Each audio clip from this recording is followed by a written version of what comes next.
आमे एपर्यंत ये जो आमिष पियाज रसुण उपरे जेतिकी आलोचना कले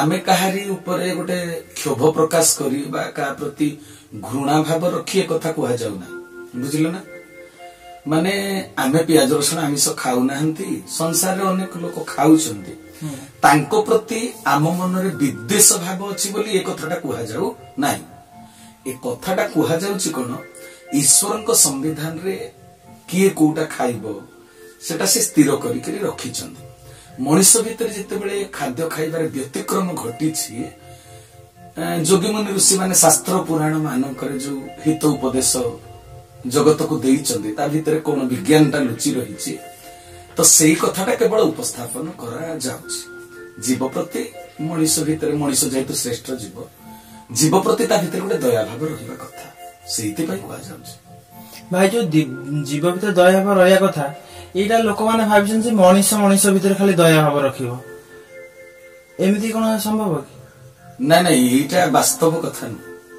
शास्त्र जोटा लिखाई से कथा न शास्त्र लिखाई धन्य जीवन ए जगते जे प्राण धरे परहिते एटा लिखाई तो एठी प्राणी बोली काहा कह जाईछि केवल कोन मनुष्य को कह जाईछि ना प्राणी कहिले पशु पक्षी सेथिरे शामिल होउछन्ती प्राणी तेणु समस्तंकर बंची रहिबार गोटे अधिकार अछि बुझिले ना मांसाहारी माने गोटे सुंदर जुक्ति उपस्थापन करंती जे पशु पक्षींकर जेमिति जीवन अछि गछलतांकर मध्य भी तो जीवन अछि पशु पक्षी को हत्या करी खाइले जदि आमर पाप होउछि तबे जो माने शाकाहारी से माने तो गछलता को मारी करी खाउछन्ती ना तांकर भी पाप अर्जन होउछि एटा से माने भी जुक्ति बाढंती सुनिछ कि नै हां हां ईश्वर जिते बेले संसार को निर्माण कले 56 कोटी जीव जगत किए कौन खाइब ताहा विधिबद्ध भाव से नियम को प्रणयन करिसेंती ईश्वर से जीवर शरीर को प्राकृतिक भाव में गठन करिसेंती ईश्वर को सृष्टिटा को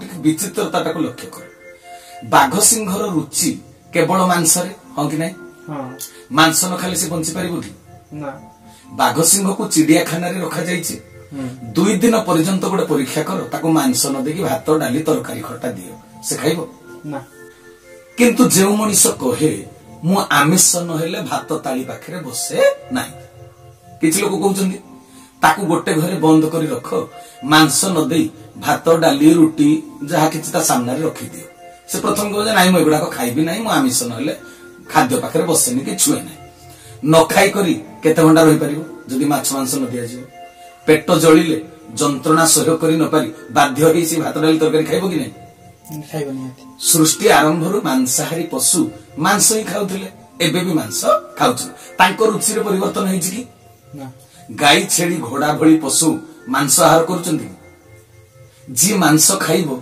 ईश्वर ता भीतर रुचि सृष्टि करी देइचंती से कंचा खाइबो मनुष्य मांसटा को कंचा खाइ परिबो कि ना पशु समाज रो केही जणे पशु को मारी खाइले जेल जुरिमाना अछि कि ना किंतु मनुष्य को हत्या कले जेल अछि जुरिमाना अछि काहे कि अछि जे जेउ कार्य न करिवा कथा ताहा कले तार पाप हुए पशु पाखरे स्त्री किए मां भौणी किए ए ज्ञान रहिछि कि अछि कि ना पशु तार निज ओरसरु जन्म करिथिबा कन्या को रमण कले पशु समाज रे ताको निंदा करचंती कि ना ताको पाप बोली विवेचना करचंती कि ना किंतु मनुष्य जदी मनुष्य को हत्या कला ताको जेल दिया जाउची ताको पाप बोली कहा जाउची निज रक्त संपर्कीय व्यक्ति सहित अनैतिक संपर्क रखिले ताको निंदा करूचंती ताको पापी बोली कहउचंती हां कि नै मांस मद खाई किछि पशु प्रकृतिर प्रवृत्तिर लोक ए समाज रे एबे भी अनैतिक कार्य करूचंती कि नै कारण से माने पशुर खाद्य खाउचंती ताको बुद्धिटा पशु भया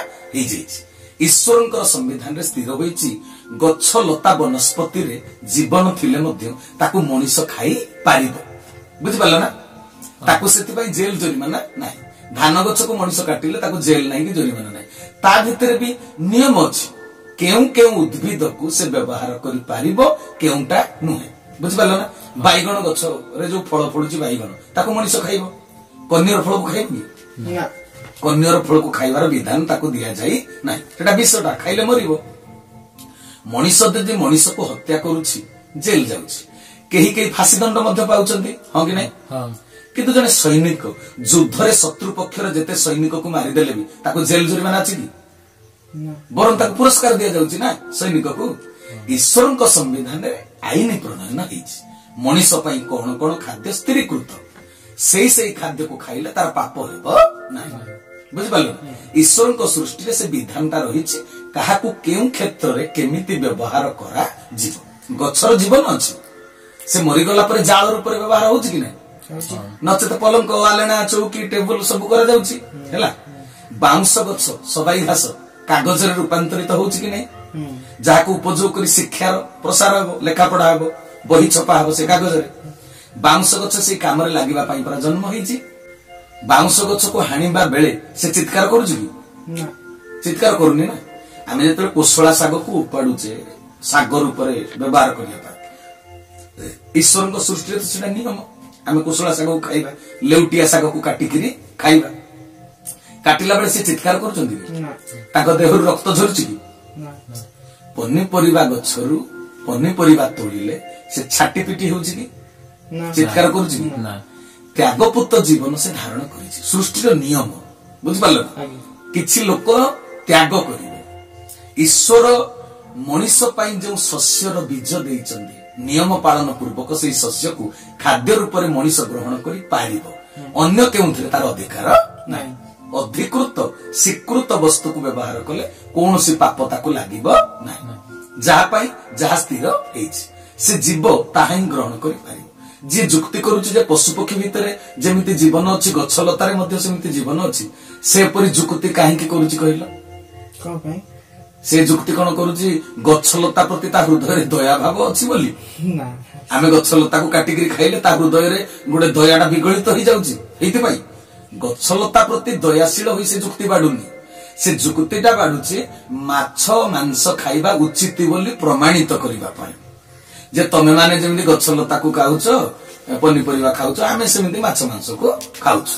ଏଇ ଯୁକ୍ତିଟା ବାଢିବା ପାଇଁ ସେ ସେପରି, ତା ଭିତରେ ଉଦ୍ଭିଦ ପ୍ରତି ଦୟା ଭାବ ନାହିଁ। ବୁଝିପାରିଲ ନା?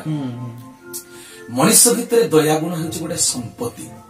ଯେଉଁ ଜୀବକୁ ହତ୍ୟା କଲେ ମନରେ ପ୍ରତିକ୍ରିୟା ସୃଷ୍ଟି ହେଉଛି, ଖରାପ ଲାଗୁଛି, ଛାତି ଥରି ଉଠୁଛି, ରକ୍ତ ବୋହି ଯାଉଛି, ମାନସିକତାର ପରିବର୍ତ୍ତନ ହେଇଯାଉଛି, ସେଠି ସ୍ୱତଃ ଅନ୍ତର ତାକୁ ସ୍ୱୀକାର କରିପାରୁ ନାହିଁ। ବୁଝିପାରିଲ ନା? ଅନ୍ତର ତାକୁ ସ୍ୱୀକାର କରିପାରିବନି। ବାଇଗଣ, ଆଳୁ, ଶାଗ, ହରଡ଼, ମୁଗ এইগুড়াক যেতবে বিরি গছকু আমি উপাড়িলে, মুগ গছকু উপাড়িলে বা হরড়কু ভাজিকিরি ডালিরে পরিণত কলে, ডালি দানা কলে, সে ভিতরে থিবা ভ্রূণটা হত্যা হইগলা না।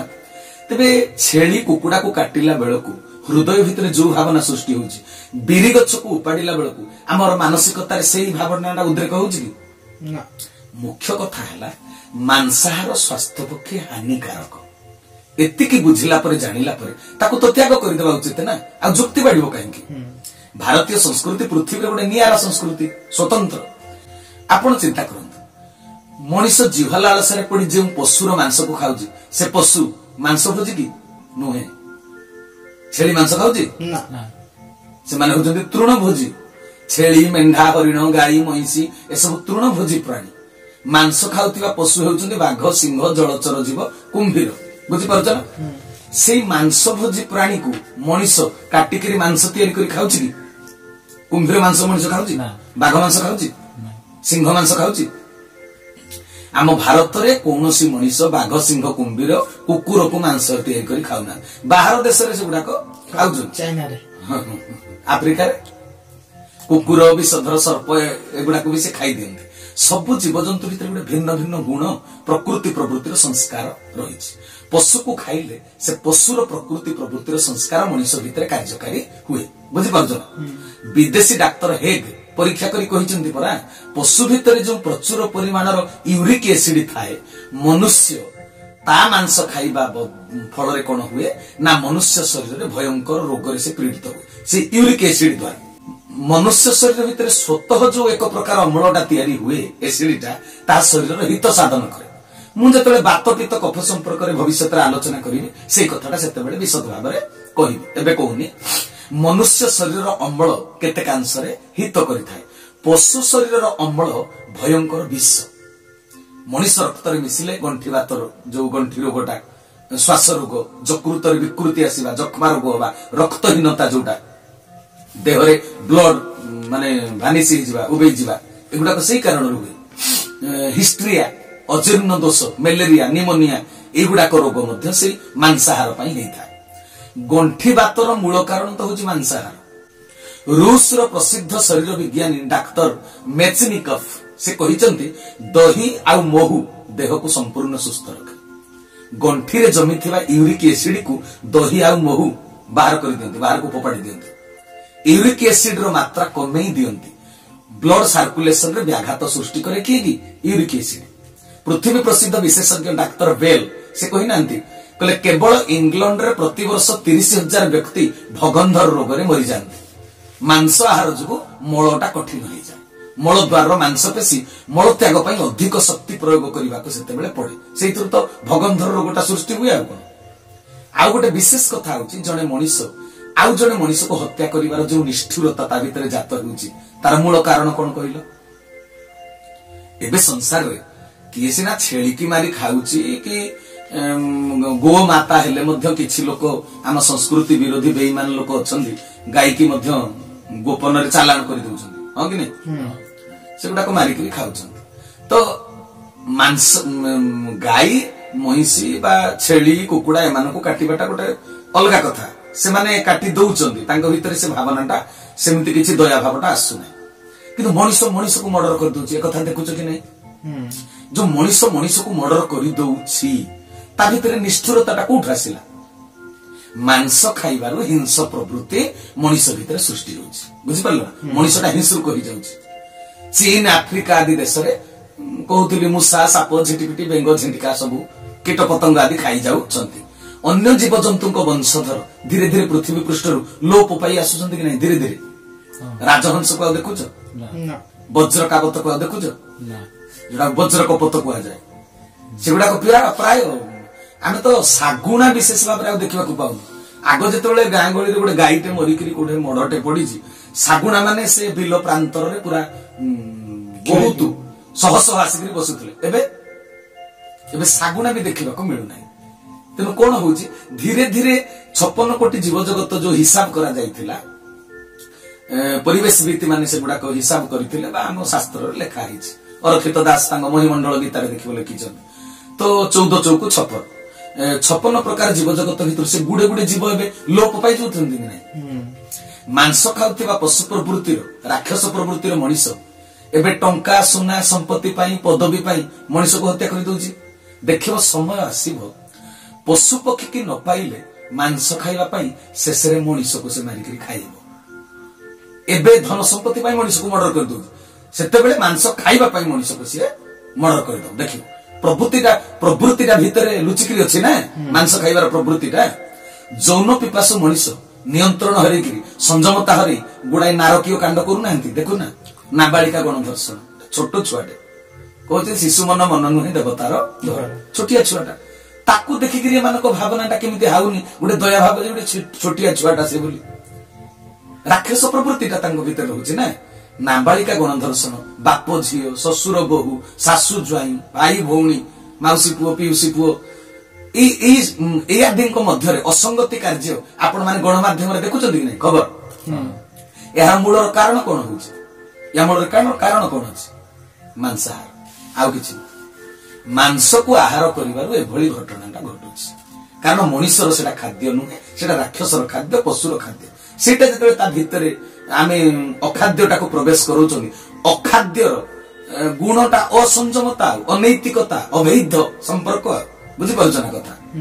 पृथ्वीर विशिष्ट वैज्ञानिक माने जो माने डाक्तर भी हेइचंती मेडिकल साइंस पाठ पढिचंती से माने अनुशीलन करिचंती परीक्षण करिचंती निज जीवनर अंगे निभा कथा को मध्य से माने कहिचंती। अनेक डाक्तर अछन से माने कहउछन माछ मांस न खाइले देह रे प्रोटीन मिलिबनी कि तुमर देह को शक्ति आसीबो नाही। किंतु जो डाक्तर माने मना करिछन पुणी से माने डाक्तरी पाठटा पढिछन ना पढि नांती। डाक्तर मेनरी पडरो से कोन कहि मते दृढ़ विश्वास होई जाईछि जे मांसाहारी अपेक्षा शाकाहारी माने बहुत कम बेमार पड़ती। जदि मध्य बेमार रे पड़ती तेबे मांसाहारी अपेक्षा तुलनात्मक रूप से माने शीघ्र भल ही जाते।